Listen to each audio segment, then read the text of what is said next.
Hello dear students of class 11th। आज हम लोग हमारा जो फोटोसिंथेसिस वाला चैप्टर चल रहा है उस फोटोसिंथेसिस वाले चैप्टर को हम लोग कंटिन्यूअस करते हैं। पहले मैं आपको बता दूं कि मैंने क्या क्या पढ़ा चुका हूं आपको फोटोसिंथेसिस में मैंने आप लोगों को light reaction, dark reaction, light reaction के नॉन साइक्लिक और साइक्लिक, और डार्क रिएक्शन में आपको C3 साइकिल, C4 साइकिल और C3 प्लांट और C4 प्लांट में डिफरेंस समझा दिया था। आज हम लोग इस फोटोसिंथेसिस वाले चैप्टर का एक बहुत इंपॉर्टेंट कॉन्सेप्ट स्टडी करेंगे, वो है फोटो रेस्पिरेशन, या जिसको हम लोग हिंदी में प्रकाशिक श्वसन कहते हैं। फिर मैं आप लोगों को जो तीनों प्रोसेस है, कौन कौन सी तीनों प्रोसेस, फोटोसिंथेसिस, रेस्पिरेशन और फोटो रेस्पिरेशन, इन तीनों में क्या तुलना है वो भी आपको आज समझाऊंगा मैं। तो सबसे पहले हम लोग स्टार्ट करते हैं फोटो रेस्पिरेशन या प्रकाशिक श्वसन। एग्जामिनेशन के अंदर 11th में क्या क्वेश्चन आता है, सबसे पहले हम मुद्दे की बात पे आते हैं। 11th क्लास में 2 नंबर में इसकी डेफिनेशन पूछते हैं। क्वेश्चन कैसे आता 2 नंबर का, प्रकाशिक श्वसन क्या है, ठीक है ना। या फिर इसका एक 1 वर्ड क्वेश्चन भी आता है। वो 1 वर्ड क्वेश्चन ऐसा आता है, प्रकाशिक श्वसन की प्रक्रिया कहां संपन्न होती है, where does photorespiration occurs, मतलब फोटो रेस्पिरेशन कहां होता है। और तीसरा जो प्रश्न है, वो तीसरा प्रश्न थोड़ा सा अगर डिफिकल्टी का लेवल अगर पेपर में गया तो वो तीनों प्रोसेस कौन कौन सी, फोटोसिंथेसिस, रेस्पिरेशन और फोटो रेस्पिरेशन, मतलब प्रकाश संश्लेषण, श्वसन और प्रकाशिक श्वसन, तीनों की तुलना करके पूछेंगे, ठीक है ना। तो हम लोग एक एक चीज को पॉइंट वाइज स्टडी करते हैं। तो सबसे पहले मैं आप लोगों को बताता हूं फोटो रेस्पिरेशन क्या है, प्रकाशिक श्वसन क्या है। जो C3 प्लांट होते हैं, उन C3 प्लांट के अंदर दिन के समय, क्योंकि जैसा नाम ही उसका फोटो रेस्पिरेशन, हिंदी में बोलते प्रकाशिक श्वसन, तो ये तो चीज क्लियर कट हो गई कि ये सनलाइट की प्रेजेंट में होगा, ठीक है। मतलब ये नॉर्मल रेस्पिरेशन से किस टाइप से डिफरेंट है। नॉर्मल रेस्पिरेशन जो होता है वो डे और नाइट दोनों में होता है, मतलब दिन और रात दोनों में होता है। और फोटो रेस्पिरेशन जो होता है वो एक्सक्लूसिवली केवल डे टाइम में होता है, और वो भी एक्सक्लूसिवली कुछ स्पेसिफिक ग्रुप ऑफ प्लांट्स में होता है, ठीक है। तो सबसे पहले हम लोग इसकी डेफिनेशन समझते हैं। तो इसकी डेफिनेशन इस टाइप से होगी, दिन के समय पौधों की हरी कोशिकाओं द्वारा छोड़ी गई ऑक्सीजन को पुनः लेने की प्रक्रिया को प्रकाशिक श्वसन कहते हैं। मतलब दिन में जो प्लांट होते हैं वो ऑक्सीजन रिलीज करते हैं, और उसी ऑक्सीजन को वो लाइट की प्रेजेंस में लेने लगते हैं। इस प्रोसेस को हम लोग प्रकाशिक श्वसन कहते हैं। अंग्रेजी में क्या हो जाएगी definition, in the presence of sunlight the green cell of plants intake O2 which is liberated by them itself. This process is known as photorespiration. अब फोटो रेस्पिरेशन जो है ये प्रकाशिक श्वसन कहाँ होता है, मतलब ये जैसे अगर आपसे मैं पूछूं प्रकाश संश्लेषण कहाँ होता है तो बच्चे सीधा सीधा आंसर देते क्लोरोप्लास्ट में होता है। फिर पूछते रेस्पिरेशन कहाँ होता है, उनमें की साइटोप्लाज्म और माइटोकॉन्ड्रिया में होता है। पर फोटो रेस्पिरेशन एक कॉम्प्लिकेटेड प्रोसेस है। इस फोटो रेस्पिरेशन की जो प्रोसेस होती है 3 कोशिकांगों में होती है, मतलब 3 सेल ऑर्गेनेल में होती है जो प्लांट की सेल के अंदर प्रेजेंट होते हैं। पहला ये प्रोसेस स्टार्ट होगी क्लोरोप्लास्ट में।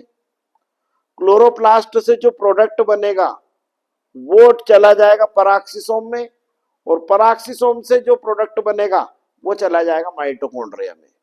तो ये जो प्रोसेस होती है ये 3 इंपॉर्टेंट सेल ऑर्गेनेल में कंप्लीट होती है।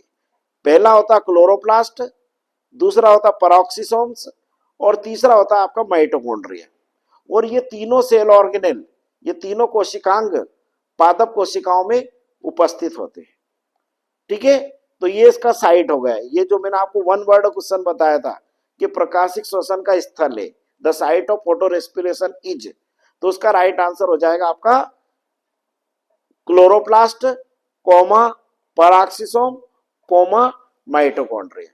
मतलब अगर ये मल्टीपल चॉइस क्वेश्चन में आया तो इसके 4 ऑप्शन में एक ऑप्शन रहेगा आपका क्लोरोप्लास्ट, एक ऑप्शन रहेगा आपका माइटोकॉन्ड्रिया, एक ऑप्शन रहेगा आपका पराक्सीसोम, और एक ऑप्शन में आपके ये तीनों रहेंगे। कौन कौन से? क्लोरोप्लास्ट, पराक्सीसोम और माइटोकॉन्ड्रिया।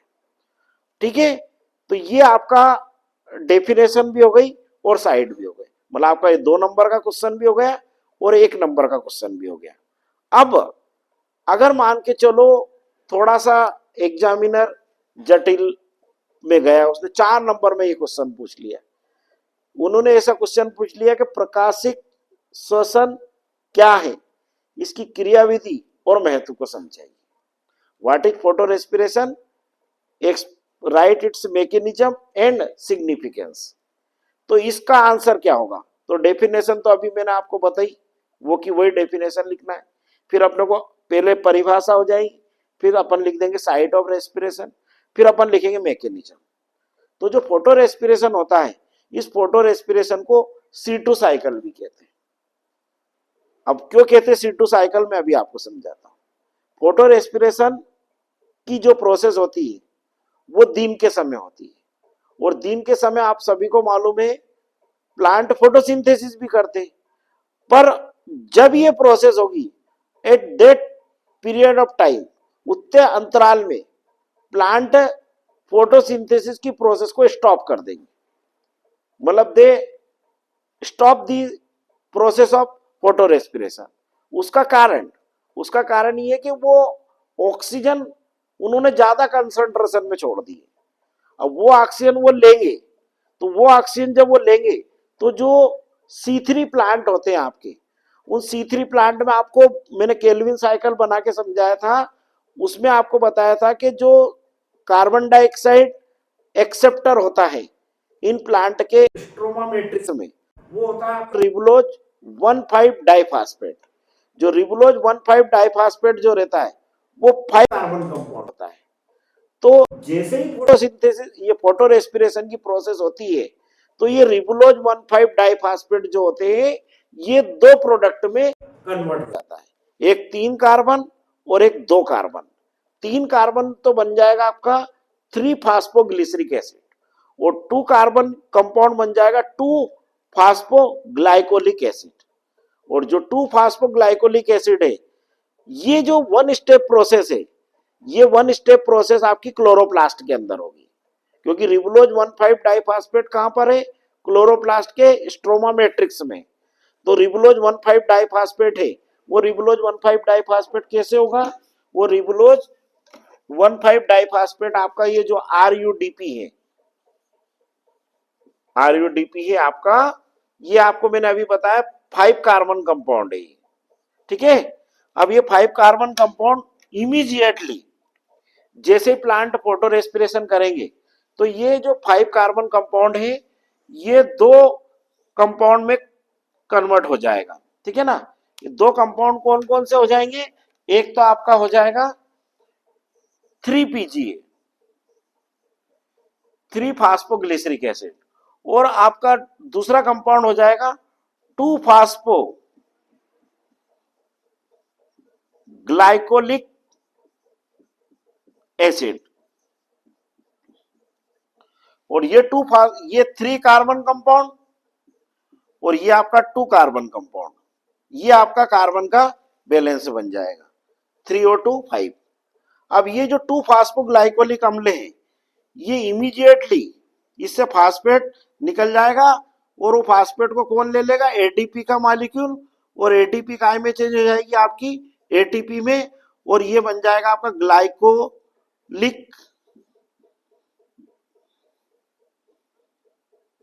Glycolic acid. और ये ग्लाइकोलिक एसिड भी कितने कार्बन कंपाउंड रहेगा, 2 कार्बन कंपाउंड, और ये जितनी भी रिएक्शन है ये क्लोरोप्लास्ट में होगी। अब ये ग्लाइकोलिक एसिड तुरंत ही कहां चला जाएगा आपका, परऑक्सीसोम में, और परऑक्सीसोम में इसके आगे की रिएक्शंस होगी। परऑक्सीसोम में फिर उसके बाद जो इसमें जो प्रोडक्ट बनेगी वो माइटोकॉन्ड्रिया में चले जाएंगे, और माइटोकॉन्ड्रिया से वापस रिसाइकल्ड होके कंपाउंड वापस कहां जाएंगे, क्लोरोप्लास्ट में, क्योंकि साइकिल है। साइकिल में आपको मालूम ही है कि जहां से प्रोसेस बिगिन होती है वहीं पे एंड होती है। तो चूंकि इस प्रोसेस में फर्स्ट स्टेबल प्रोडक्ट मतलब प्रथम स्थायी उत्पाद एक 2 कार्बनिक कंपाउंड बनता है जिसका नाम होता है ग्लाइकोलिक एसिड, इसलिए इस साइकिल को C2 साइकिल भी कहते हैं। ठीक है, और इसी के जो और उस कंपाउंड का नाम क्या है, उस कंपाउंड का नाम होता है ग्लाइकोलिक एसिड, इसलिए इसको ग्लाइकोलिक एसिड साइकिल भी कहते हैं।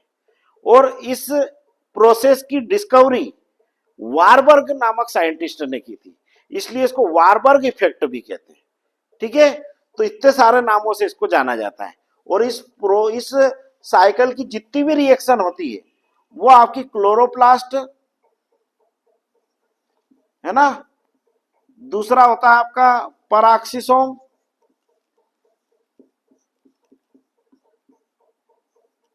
और तीसरा होता है आपका माइटोकॉन्ड्रिया। 3 इंपोर्टेंट सेल ऑर्गेनेल इसमें इन्वॉल्व होते हैं, है ना। ये प्रोसेस इन तीनों को सेल ऑर्गेनेल के अंदर प्लांट्स में होती है, स्पेशली C3 प्लांट में। जब हम C3 और C4 प्लांट में डिफरेंस समझते हैं तब हम लोग एक पॉइंट आता है अपना कि C3 प्लांट में फोटो रेस्पिरेशन ये प्रकाशिक श्वसन होता है, और हम लोग C4 प्लांट में लिखते हैं कि इनमें फोटो रेस्पिरेशन या प्रकाशिक श्वसन नहीं पाया जाता। तो ये जो प्रोसेस है, ये प्रोसेस का कोई बहुत ज्यादा सिग्निफिकेंस नहीं है प्लांट के लिए, मतलब energy production point of view से, मतलब एनर्जी उत्पादन के दृष्टिकोण से this process considered as a wasteful process, मतलब ऊर्जा उत्पादन के दृष्टिकोण से यह प्रक्रिया व्यर्थ प्रक्रिया है। ठीक है, बट अब जब दिमाग में प्रश्न खड़ा होता है कि ये जब 3 इंपोर्टेंट सेल ऑर्गेनेल में ये प्रोसेस हो रही है और इसमें इतनी सारी स्टेप्स इन्वॉल्व हुए, तो ऑब्वियसली इसका कोई ना कोई सिग्निफिकेंस तो होगा। तो इसका सिग्निफिकेंस ये होता है कि ये जो प्रोसेस होती है, ये प्रोसेस में 2 अमीनो एसिड्स बनते हैं। एक अमीनो एसिड बनता है आपका सेरीन, और एक बनता है आपका अल्फा कीटो ग्लूटेरिक एसिड। और अल्फा कीटो ग्लूटेरिक एसिड और सेरीन 2 बहुत ही इंपॉर्टेंट अमीनो एसिड्स होते हैं, और इन अमीनो एसिड्स का यूज प्लांट प्रोटीन के सिंथेसिस में करते हैं।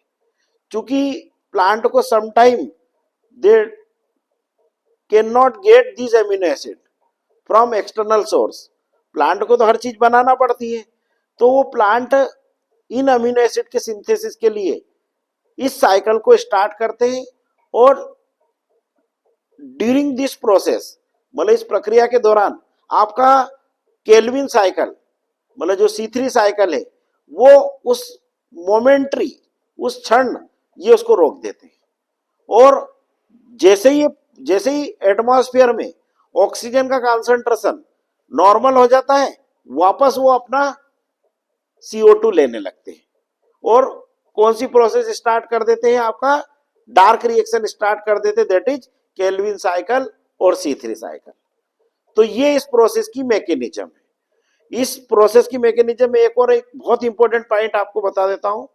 परऑक्सीसोम में जब ये ग्लाइकोलिक एसिड जाता है तो वहां पर ग्लाइकोलिक एसिड के ऑक्सीडेशन से हाइड्रोजन परऑक्साइड H2O2 एक कंपाउंड बनता है, और H2O2 is a toxic substance, मतलब प्लांट के लिए तो टॉक्सिक होता है, हमारे लिए उसका बहुत मेडिसिनल यूज होता है।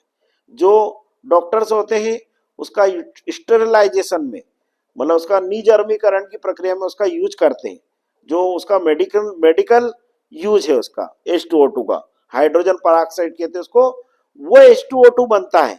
उस H2O2 को वो H2O में और ऑक्सीजन में ब्रेक कर देते हैं। वो H2O और ऑक्सीजन में ब्रेक करने के लिए इन पराक्सीसोम के अंदर एक स्पेसिफिक एंजाइम प्रेजेंट होता है, उस एंजाइम को केटेलेज एंजाइम कहते हैं। तो ये क्वेश्चन भी परीक्षा के अंदर पूछते हैं, केटेलेज एंजाइम कहाँ पाया जाता है? तो केटेलेज एंजाइम प्रेजेंट होता है आपका पराक्सीसोम में। क्या है इस प्रोसेस को मैं आपको एक बार डबल से इस पॉइंट को रिसाइट करता हूं। जब ये ग्लाइकोलिक एसिड बनेगा आपका, ये प्रोसेस हो जाएगी आपकी माइटोकॉन्ड्रिया सॉरी क्लोरोप्लास्ट के अंदर, और as soon as the glycolic acid is formed it get diffused into the peroxisome. ये तुरंत ही विस्तृत हो जाता है आपका पराक्सीसोम में। पराक्सीसोम में जैसे ही ये जाता है तो ये ऑक्सीजन से रिएक्शन करता है, इसके कारण से एक इंटरमीडिएट प्रोडक्ट बनता है जहां पर हाइड्रोजन पराक्साइड, और that hydrogen peroxide should be catalyse, मतलब उसका उसका अपघटन होना बहुत जरूरी है, नहीं तो वो टॉक्सिक इफेक्ट्स क्रिएट करेगा प्लांट्स के अंदर। तो उस H2O2 के ब्रेकडाउन के लिए पराक्सीसोम्स के अंदर एक एंजाइम प्रेजेंट होता है, और उस एंजाइम को हम लोग केटेलेज एंजाइम कहते हैं, जो H2O2 को वाटर और ऑक्सीजन में ब्रेक डाउन कर देता है, और वो ऑक्सीजन को प्लांट रिलीज कर देते हैं। ठीक है, तो ये इस प्रोसेस का एक और इंपॉर्टेंट पहलू है। दूसरा, इस प्रोसेस का महत्व क्या है? इस प्रोसेस के द्वारा, इस प्रोसेस में जब ये प्रोसेस कंप्लीट हो जाती है तो इसमें एमिनो एसिड्स बनते हैं। कौन कौन से एमिनो एसिड्स बनते हैं? एक तो आपको मैंने बताया सेरीन बनता है, और एक बनता है आपका अल्फा कीटोग्लूटेरिक एसिड। और जो सेरीन और अल्फा कीटोग्लूटेरिक एसिड होते हैं, ये दो इजेंशियल एमिनो एसिड्स होते हैं, और इन एमिनो एसिड्स का उपयोग प्लांट प्रोटीन्स के सिंथेसिस में, प्रोटीन संश्लेषण में करते हैं। तो ये प्रोसेस जो है अमीनो एसिड सिंथेसिस, मतलब अमीनो एसिड संश्लेषण का एक चक्र है। ये इस प्रोसेस का एक बहुत बड़ा महत्व है। ठीक है, और इस प्रोसेस को वारबर्ग जो साइंटिस्ट हैं उन्होंने सबसे पहले देखा था प्लांट्स के अंदर, इसलिए इसको वारबर्ग इफेक्ट भी कहते हैं। और ये प्रोसेस आपको मैं फिर बार बार कह रहा हूं exclusively during the day time होती है। और डे टाइम भी कब होती है? जब लाइट की इंटेंसिटी ज्यादा होती है और plant releases more oxygen beyond their normal concentration, मतलब उनके सामान्य सांद्रता से जब ज्यादा वो ऑक्सीजन छोड़ देते हैं तो अपने द्वारा छोड़ी गई ऑक्सीजन को ही वो सनलाइट की प्रेजेंस में लेने लगते हैं। इस प्रोसेस को हम लोग फोटो रेस्पिरेशन या प्रकाशिक श्वसन कहते हैं। अब हमारे पास तीन प्रोसेस प्लांट के अंदर होती है। एक तो फोटोसिंथेसिस जो हम लोग पूरा चैप्टर ही है अपना, एक रेस्पिरेशन जो हमने पढ़ा, glycolysis, Krebs cycle, pyruvic acid का डिकार्बोक्सिलेशन, इलेक्ट्रॉन ट्रांसपोर्ट चेन जिसमें प्लांट एटीपी का सिंथेसिस करते हैं, है ना। और एक हो गई आपकी फोटो रेस्पिरेशन। तो इन तीनों में कंपैरिजन क्या है, इन तीनों की तुलना क्या है? तो अगर इन तीनों की कंपैरिजन को अगर अपन समझे तो अपन सबसे पहले पॉइंट वाइज लिखेंगे। पहले फोटोसिंथेसिस, फिर रेस्पिरेशन, और फिर फोटो रेस्पिरेशन। तो फोटोसिंथेसिस में हम पेज को ऐसे तीन भागों में डिवाइड करके पहले अपन लिखेंगे फोटोसिंथेसिस का पहला पॉइंट, उसमें लिखेंगे यह प्रोसेस क्लोरोप्लास्ट में होती है, it occurs in chloroplast. Respiration में जाएंगे तो अपन वहां लिखेंगे यह साइटोप्लाज्म और माइटोकॉन्ड्रिया में होती है, it occurs in cytoplasm and mitochondria. फिर पराक्सीसोम, उसमें फोटो रेस्पिरेशन में वाले पॉइंट में जाएंगे तो वहां लिखेंगे यह प्रक्रिया क्लोरोप्लास्ट, पराक्सीसोम्स और माइटोकॉन्ड्रिया में होती है। This process takes place in chloroplast, peroxisome and mitochondria. ठीक है, दो पहला पॉइंट हो गया। दूसरा पॉइंट, फोटोसिंथेसिस के सबस्ट्रेट क्या है, मतलब फोटोसिंथेसिस में जो रिएक्टेंट क्या होते हैं। तो आपको मालूम ही है फोटोसिंथेसिस की जब हम रिएक्शन लिखते हैं तो 6CO2 plus 12H2O, sunlight, chlorophyll और C6H12O6 plus 6O2 plus 6H2O, ये हम लोग रिएक्शन लिखते हैं। तो इसका रिएक्टेंट क्या होता है? कार्बन डाइऑक्साइड और वाटर, फोटोसिंथेसिस का।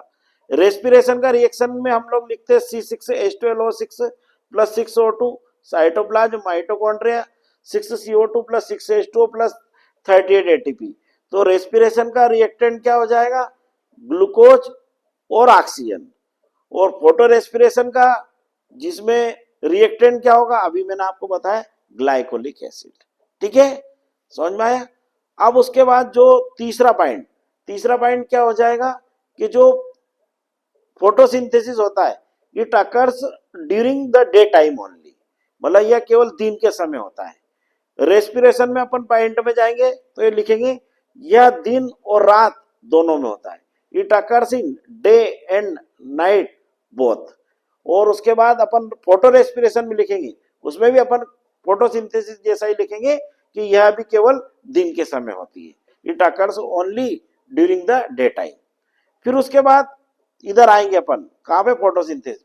इस प्रोसेस में एटीपी और NADPH2 बनते हैं, इस प्रोसेस में भी एटीपी बनती है, और इस प्रोसेस में एटीपी का निर्माण या एटीपी का फॉर्मेशन नहीं होता। ठीक है ना, ओके।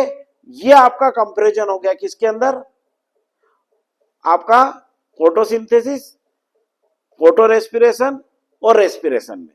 फोटोसिंथेसिस किस में होती है, it occurs in all green plants, और कुछ फोटोसिंथेटिक बैक्टीरिया में होती है, मतलब सभी हरे पौधों में होती है और कुछ प्रकाश संश्लेषी बैक्टीरिया में होती है। रेस्पिरेशन सभी जीवधारियों में होता है, it occurs in all organism, plants as well as animals, मतलब रेस्पिरेशन हमारे अंदर भी होता है। और फोटो रेस्पिरेशन केवल कुछ उच्च श्रेणी के पौधों में होता है, it occurs only in some higher plants. तो ये आपका कंपैरिजन हो गया किसके बीच में, फोटोसिंथेसिस, रेस्पिरेशन और फोटो रेस्पिरेशन में। तो ये तीनों, ये भी एक इंपॉर्टेंट क्वेश्चन है जो परीक्षा के अंदर आपको आ सकता है। तो ये आपका एक आज का बहुत इंपॉर्टेंट हमारा कॉन्सेप्ट कवर हुआ, फोटो रेस्पिरेशन या प्रकाशिक श्वसन। ठीक है, अब हमारा ये जो फोटोसिंथेसिस वाला प्लांट चैप्टर है इसमें एक CAM साइकिल भी दे रखा है। CAM cycle is nothing, CAM cycle में कुछ भी नहीं करना आपको। CAM साइकिल की जो मैकेनिज्म है वो एक्सक्लूसिवली आपका हेच और स्लेक साइकिल जैसा होता है। बस CAM साइकिल का जो CAM साइकिल होता है वो कुछ ही प्लांट में होता है, उसका पूरा नाम होता है क्रेसुलेशियन एसिड मेटाबॉलिक प्लांट, और ये प्लांट फैमिली क्रेसुलेसी में आते हैं। और ये प्लांट जो रहते हैं सेक्युलेंट प्लांट्स होते हैं, मतलब मांसल पौधे होते हैं, जैसे कैक्टस, नागफनी और एलोवेरा। इन प्लांट के अंदर ये प्रोसेस होती है, और इन प्लांट की एक सबसे बड़ी खासियत होती है कि ये मरुद्भिद पौधे होते हैं, दे आर डिजर्ट प्लांट, और they generally grow in such a environment where there is a high light intensity, जहां पर प्रकाश की तीव्रता अधिक होती है। सो इन प्लांट के अंदर क्या होता है कि इन प्लांट में stomata opens during the night time, मतलब जनरली अगर आप एक मतलब सर्वे करेंगे तो मोस्ट ऑफ प्लांट में स्टोमेटा दिन के समय खुलते हैं और रात के समय बंद होते हैं, बट इन प्लांट में वाइस वर्सा होता है। वाइस वर्सा कैसा कि इन प्लांट के अंदर स्टोमेटा नाइट टाइम में तो ओपन होते हैं और डे टाइम में क्लोज होते हैं। तो ये प्लांट जो होते हैं, ये प्लांट कार्बोक्सिलेशन की प्रोसेस नाइट टाइम में कर लेते हैं, मतलब रात के समय ही कर लेते हैं। और इन प्लांट के अंदर भी कार्बोक्सिलेशन के दौरान जो पहला स्टेबल प्रोडक्ट बनता है वो 4 कार्बन कंपाउंड बनता है ऑक्जेलो एसिटिक एसिड। फिर वो ऑक्जेलो एसिटिक एसिड जो रहता है वो मेलिक एसिड में कन्वर्ट हो जाता है, और वो मेलिक एसिड जो रहता है इन प्लांट की जो वैक्यूल्स रहती है उसमें स्टोर रहता है, और दिन के समय ये प्रोसेस वो रात में कर लेते हैं। कौन सी प्रोसेस, CO2 भी ले लेंगे, ऑक्जेलो एसिटिक एसिड भी बना लेंगे, मेलिक एसिड भी बना लेंगे, ये रात के समय हो जाएगा। और जब सब्सिक्वेंट डे टाइम वो जो मेलिक एसिड बना जो 4 कार्बन कंपाउंड होता है उस मेलिक एसिड से CO2 निकलेगी, और उस CO2 को ये RUDP ले लेगा और अपना केल्विन साइकिल के द्वारा उनके अंदर स्टार्च का फॉर्मेशन या स्टार्च का सिंथेसिस होगा 4 प्रोसेस के द्वारा, कार्बोक्सिलेशन, रिडक्शन मतलब अपचयन, हेक्सोस शुगर का फॉर्मेशन और RUDP का रीजनरेशन, मतलब वो भी यहाँ भी केल्विन साइकिल होगा। इन प्लांट को हम लोग CAM प्लांट कहते हैं, क्रेसुलेशियन एसिड मेटाबॉलिक प्लांट, और इन प्लांट के अंदर ये जो साइकिल चलता है, इस साइकिल को हम लोग सीएम साइकिल कहते हैं। और सीएम साइकिल, सीएम प्लांट की क्या क्या क्या कैरेक्टरिस्टिक्स हो गए? पहला कैरेक्टरिस्टिक ये हो गया कि ये प्लांट सक्यूलेंट होते हैं, मतलब ये पौधे मांसल होते हैं। दूसरा, ये प्लांट हाई टेम्परेचर इंटेंसिटी वाले एरिया में उगते हुए पाए जाते हैं, मतलब उच्च ताप जहां तीव्रता रहती है वहां पर उगते हुए पाए जाते हैं। ये मरुद्भिद स्वभाव प्रदर्शित करते हैं, they generally exhibit desert habit या जीरोफिटिक नेचर। और चौथा, और जो कि इनका सबसे इंपॉर्टेंट कैरेक्टरिस्टिक्स है, कि in this plant stomata opens during the night time and closes during the day time. इन पौधों में स्टोमेटा रात्रि में खुलते हैं और दिन के समय बंद होते हैं। ये आपको याद होना चाहिए, ये आपका सीएम साइकिल हो गया। तो आपका ये फोटोसिंथेसिस का जो पूरा, जिसमें आपकी लाइट रिएक्शन, डार्क रिएक्शन में आपका C3 cycle, C4 cycle, CM cycle, और इसके अलावा मैंने आज आपको एक और स्पेसिफिक मैकेनिज्म जो इन प्लांट्स के अंदर होती है उसको आपको मैंने बताया, फोटो रेस्पिरेशन या C2 साइकिल। ओके, आपको ये वीडियो ज्यादा से ज्यादा आपको पसंद आया होगा मेरे को लग रहा है ना। इसको ज्यादा से ज्यादा लाइक करें, शेयर करें। ओके, कल हम लोग इस चैप्टर का आखिरी क्वेश्चन स्टडी करेंगे, वो है फोटोसिंथेसिस की प्रोसेस को प्रभावित करने वाले कारक। ठीक है ना, इसी प्रकार से हमारे चैनल से जुड़े रहें। Okay, all the best.